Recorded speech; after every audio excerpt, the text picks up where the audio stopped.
Hi everybody and welcome to the Paradox Laboratory of the Jermanzburg region, where me and my team try to decipher why there are Paradox Pokémon in the Jermanzburg region until Professor Ebenholz is back. So far there are 4 Paradox Pokémon listed in the region. For some reason all of these Paradox Pokémon share a connection with Fakemon from the Paleon region.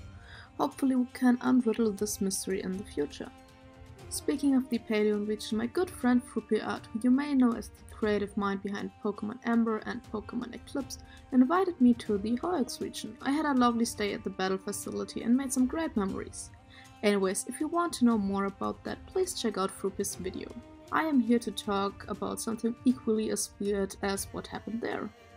The first Fakemon for today is this little guy, Iron Smile. So, these 4 designs were originally supposed to be part of something Froopy and me were working on, where we create paradox forms of each other's Fakemon, but we never had the time to actually do that. However, I decided to not let the sketches just stay as such and finish the rendering. Please keep in mind that these are my first 4 Paradox Pokémon, and I was not familiar with the design convention, and I still am not. I didn't really know more than, hey, the future Paradox forms are robotic versions of the original Pokémon, and the past Paradox Pokémon are the wild, beastly, dinosaur-esque versions. But for my 2 future Paradox forms, I purposefully decided to not just make robotic renditions of the original Pokémon, but to have a bit more fun with it. So this is the Paradox form of the Psychic type Cortuli, which is the first stage of a 2-stage line. I went through the Paleon decks multiple times to decide which Fakemon I would choose, and this one was a relatively easy pick compared to the other ones. I love the design with the transparent body, so you can see inside the Pokemon's body, and I brainstormed how to make this a futuristic Paradox form. And then it hit me, a drone Fakemon. Something about the floating fish-like body reminded me of a drone, so I went with that idea. The body now is more square-like, and it has energy propellers that are underneath the wings, which it uses to hover above ground. Its eyes act like surveillance cameras, and it can move them separately from each other like a chameleon. The brain, out of the original design, now is a face pattern. And I decided to make this an adorable but slightly uncanny Fakemon, so I gave it this kinda dead inside smile with blank staring eyes. Instead of a fin, it has a small monitor on its back which repeats the text smile and a laughing emoji. This was the inspiration for its scientific name, Iron Smile. The colors are basically the same as the original one, however I added some glowing and sparkling pink parts because all future Paradox Pokémon have some sparkly stuff going on. By the way, did you know I actually have a license to fly drones? Every time I have to fly one, I'm super nervous, but it's actually pretty cool. Yeah, that's fun. Anyways, here it is, the Psychic and Steel type Iron Smile, or as we like to call it, Smilobot. Sounds way more friendly, right? These Fakemon are only found in the different laboratories of the region, where they act as some sort of health guide drone. They check on the health of the workers, remind them of breaks, give them medical advice if needed, or send them to the doctor. This is, by the way, how they look in motion. I made a small animation, but not with colors because that was too much work, but it's pretty cute, right? The next one on the list is Iron Stumble, the paradox form of Tick-Tan-Tick. That was wrong. It's an evolution of Relicanth, as you can see. It is basically a not really walking, but rather dragging itself around Relicanth with less fish-like features. It is slowly but surely managing to adapt itself to a life outside of water, and for the paradox form I wanted to push that concept a little further.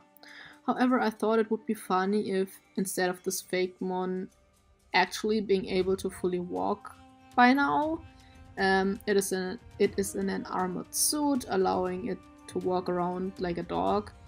But the body itself has not adapted to walking yet. Maybe in a few million years. Or on a different planet, who knows? On its back are 2 bottles of some energy liquid that it has to fill up once in a while to continue powering up the suit. This idea also comes from the sci-fi trope of a fish on a human body in a glass jar, or like anything similar to that. I think I saw that in Umbrella Academy and maybe Doctor Who definitely has some sort of fish aliens, but I'm not sure about the fish tank part, but yeah. I know you can only see the head of the actual Fakemon, but canonically it would only look a tiny bit more adapted to walking on land than the Fakemon it's based on. And you may be wondering why the name is Iron Stumble and not something like Iron Walk, Iron Stride, or Iron Step. Well, even though the suit allows Iron Stumble to walk, it is a bit clumsy, and it's not used on having such strong limbs, so it often just bumps into people and stuff like that. Here it is, Iron Stumble, a pure normal type. Like Iron Smart, Iron Stumble can only be found in the research facilities of Professor Ebenholz. They would actually face danger to themselves if released into the wild. In the laboratory, they don't serve a real purpose like Iron Smile, besides guarding the outside of the laboratories. Next, the first past paradox form. I'm gonna be honest, even finding one Paleon Fakemon where I could make a past form of was incredibly difficult, since, as the name suggests, the Paleon region inhabits Fakemon based on incredibly old creatures, so making a prehistoric Fakemon look even more prehistoric was a challenge. To make it a bit easier for me, I picked a Fakemon that has elements of something modern, Ragnoon, which has the sign elements of a hot air balloon. So I googled the earliest known hot air balloons and I found the Wikipedia article for the history of ballooning, which is a funny term.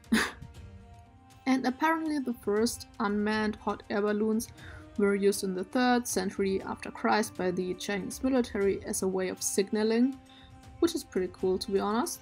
Since there are no archaeological findings or records or depiction of how these balloons looked like, I instead used the Kongman lanterns as a visual base.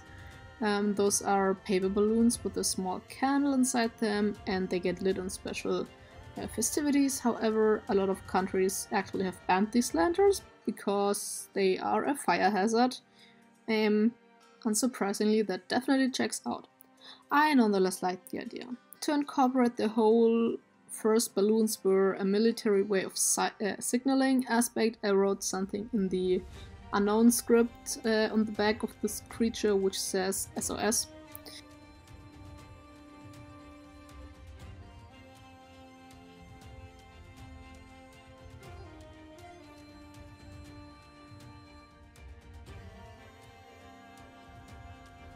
Here it is, the fire-flying type Grapling Light.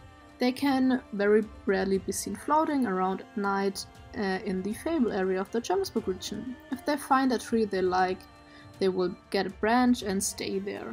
This sometimes causes the tree to catch fire, even though Grapling Light try their best to not cause any forest fires. And lastly, Swimming Buzz, which is the paradox form of Whirlicon, which is one of my favorite designs of the Paleon region. It is based on ancient shark fossils, and well, sharks are badass, and I like the Fakemon, especially the swirly eyes. I also chose this one because the jaw is kind of resembling a saw, another modern or man-made object, which gave me something to work with. However, I do have to admit this one feels the least like a paradox form and more like a not so well thought out evolution. To make it paradox, I gave it the saw blade going through its jaw, which makes no sense and is not helping this Fakemon, which is kinda paradox that evolution would do something like that. So yeah, so that's actually the only really element that I put more thought into. All the other parts are just supposed to look a bit larger and more spiky. And its front fins are now made out of steel, so in theory it could cut through something while swimming around in the ocean. Oh yeah, and since the original eyes of Whirlicon are supposed to look like the trope of the hypnotic eye, like the swirly part, I decided to upgrade the eyes in this paradox form with a reference to the Rinnegan and the Sharingan from Naruto, two of the most broken abilities from the series, and it's one of my favorite childhood shows ever, so yeah.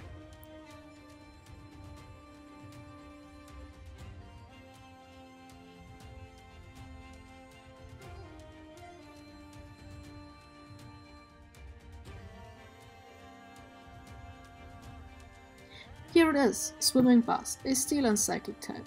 Didn't change the typing for this one, nothing besides these two types made really sense to me. While swimming around the water, their body make a weird buzzing noise like a motorsaw. They can be exclusively found in the deep, deep ocean of the Jermanzburg region, and even there they are very rare. So, these are the 4 Paradox Pokemon that were spotted in the region so far. I will keep my eyes open if I can find more in the future, no pun intended. I hope you enjoyed today's episode. Please leave a like if you did, subscribe to not miss any future videos, check out Froopy Art's video and channel, and see you in the comments.